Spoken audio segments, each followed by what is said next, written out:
Bonjour à tous. Dans la vidéo d'aujourd'hui, nous allons parler du concept clé d'axe de recherche. Ce concept représente le fait que toute information que l'on vient de lire ou d'entendre doit être prise comme axe de recherche, tout simplement pour voir si l'on pourra après détecter ou non des arguments souverains dedans. Si vous ne savez pas ce qu'est un argument souverain, je vous conseille de regarder tout simplement ma vidéo à ce sujet. Mais sachez que c'est tout simplement le fait qu'un argument n'ait pas encore été réfuté, ce qui veut dire que cet argument représente la vérité actuelle, tout simplement. Alors pourquoi parler d'un tel concept, c'est-à-dire le concept d'axe de recherche? Alors c'est simple, j'ai remarqué des comportements illogiques de la part des scientifiques de la recherche officielle, ainsi que de la part de ceux qui se réclament de la recherche plutôt dissidente. En fait, c'est assez simple. Ceux de la recherche officielle vont avoir tendance à écarter directement beaucoup de données qui ne vont pas dans le sens de la science matérialiste. Alors que de l'autre côté, ceux de la recherche dissidente vont avoir tendance à prendre beaucoup d'interprétations comme une sorte de vérité absolue, alors même qu'il n'y a pas de preuve absolue. En clair, dans la recherche officielle, il y a beaucoup de non catégoriques qui vont ressortir, alors que du côté de la recherche dissidente, ce sont beaucoup de oui catégoriques qui vont ressortir. Mon point de vue, tout simplement, c'est qu'au lieu de partir avec des a priori et de sauter directement sur un non ou un oui catégorique, eh bien, je prends telle information que j'entends ou que je lis comme un axe de recherche, je la laisse dans un coin de ma tête, et j'essaie de recroiser les informations si jamais un jour je recroise d'autres informations à ce sujet. Je précise tout de même que cette vidéo est différente de la vidéo précédente sur les implications. Alors, les implications sont sur un sujet donné. J'avais pris dans la vidéo l'exemple, par exemple, de l'âme, de Dieu, ou ces sujets-là, qui ont beaucoup d'implications en fait. Eh bien, les implications, c'est sur un sujet, c'est pas sur une information. L'âme, c'est pas une information en soi, c'est un sujet. De la même manière que la physique, c'est pas une information, c'est un sujet. Eh bien, l'axe de recherche, il se fait sur les informations à l'intérieur d'un sujet. Ainsi, l'implication, ça désigne le fait que plus les implications sont importantes, plus on devrait mettre une priorité sur l'étude de ce sujet. L'axe de recherche, c'est différent. Peu importe que le sujet soit important ou pas, toute information à l'intérieur d'un quelconque sujet devrait être au premier abord pris comme un axe de recherche. En clair, l'implication se concentre sur le sujet alors que l'axe de recherche se concentre sur les arguments et sur les informations directement. Pour mieux comprendre ce concept d'axe de recherche, je vais prendre un exemple. Saviez-vous qu'une théorie existe qui dit que la vie de Jésus serait tout simplement la mythification de la vie de Jules César? Cette théorie donc existe, et j'ai vu tout simplement les deux, c'est-à-dire le non catégorique et le oui catégorique, ressortir de l'avis de divers experts. En clair, cette théorie, quand elle est entendue par certaines personnes, va soit donner lieu à des non catégoriques, soit des oui catégoriques, mais elle ne va pas forcément donner lieu à des axes de recherche que l'on laisse dans un coin de notre tête. J'ai donc vu la recherche officielle qui disait directement non, c'est impossible, et j'ai vu au contraire d'autres personnes qui disaient un oui catégorique sans preuve absolue. Or, un oui absolu doit avoir des preuves absolues, sinon il y a contradiction.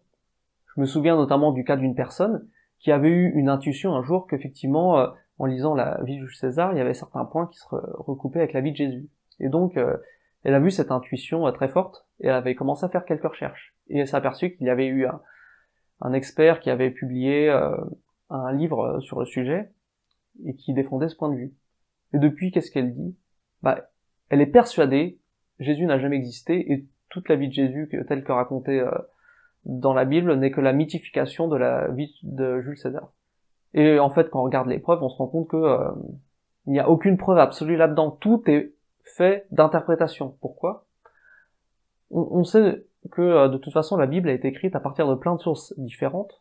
De plus, une fois les textes écrits, ils ont été modifiés au fil des siècles. Donc, à la base, on avait des textes incomplets et imparfaits, qui ont été recopiés, qui ont donné lieu à d'autres contradictions, à d'autres imperfections, à d'autres défauts, et les gens essayent de faire des interprétations là-dessus. Alors, j'ai rien contre le fait de faire des interprétations, Mais alors dire je fais une interprétation et c'est la vérité absolue, alors là ça tient plus, là c'est plus de la recherche qu'on fait, là c'est on est en train de créer une religion. Parce que la religion c'est basé là-dessus, c'est on n'a pas la preuve absolue, par contre ce que l'on dit est la vérité absolue. C'est ça en fait un dogme. Un dogme c'est une information sur laquelle on n'a aucune preuve, mais on dit que c'est la vérité quand même. Eh bien ces personnes-là se rendent pas compte, mais elles ont une méthode qui est la méthode en fait du dogme religieux. Le problème avec tout ça, c'est que du coup le non catégorique et le oui catégorique ne font rien avancer à la recherche. Parce que dans un cas on a un dogme et dans l'autre on a une non d'ouverture d'esprit, j'ai envie de dire. Et en quoi c'est dommage? Eh bien imaginons qu'effectivement Jésus ait existé, ce que je crois. Après je crois pas à la version de la Bible, mais je crois que effectivement il y a une personne qui s'appelait Jéchoua à l'époque qui a bien existé. Eh bien, est-il possible que lors de la rédaction, vu qu'après le christianisme est devenu une religion romaine, est-il possible que certains aspects de la vie de Jules César aient été incorporés dedans? Je dis que c'est possible. Ce qui veut donc dire que cet acte de recherche est partiellement vrai. Et c'est en ça que c'est important, parce que en ayant des actes de recherche, ça nous permet en fait de faire avancer petit bout par petit bout la recherche de vérité, tout simplement.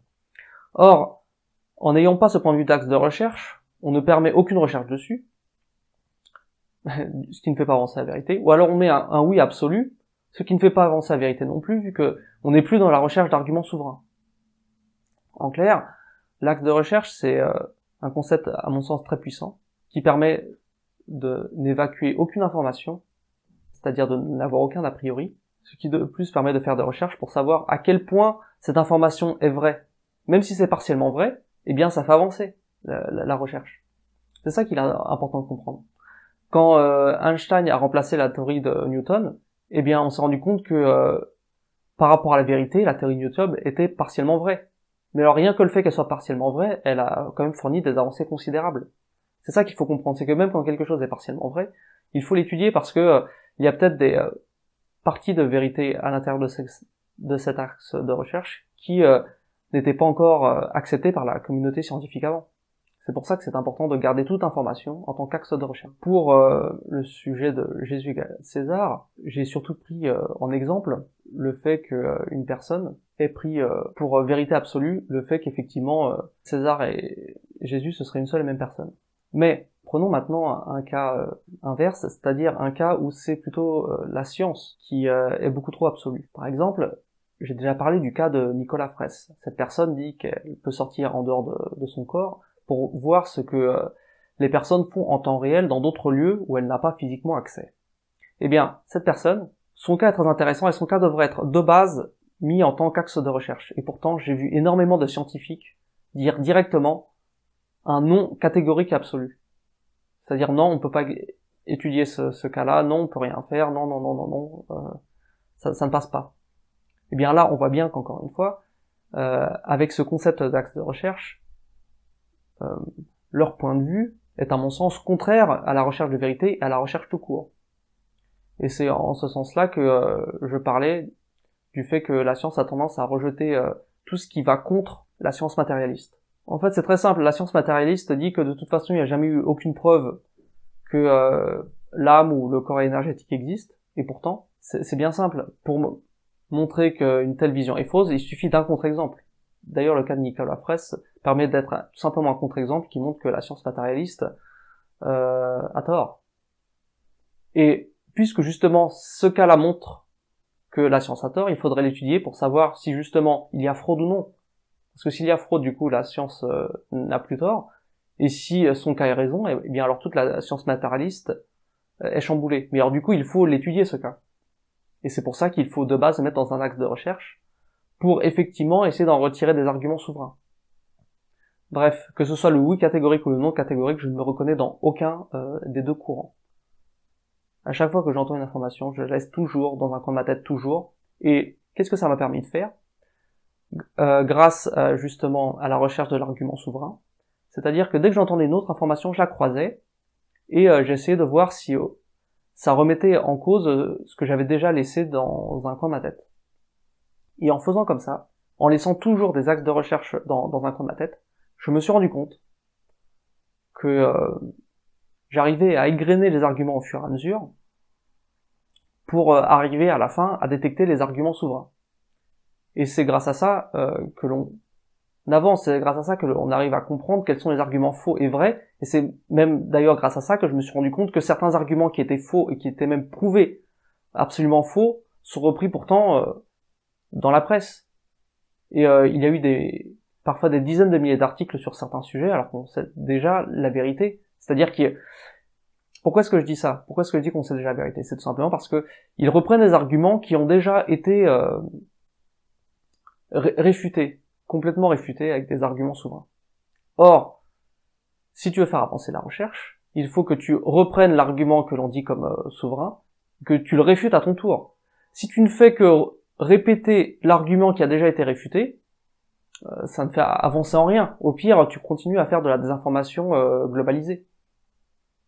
Ce qui est extrêmement dangereux avec les médias actuellement. Enfin, ce n'est pas parce que chaque information peut être prise comme axe de recherche que chaque axe de recherche a la même valeur, que l'on soit d'accord.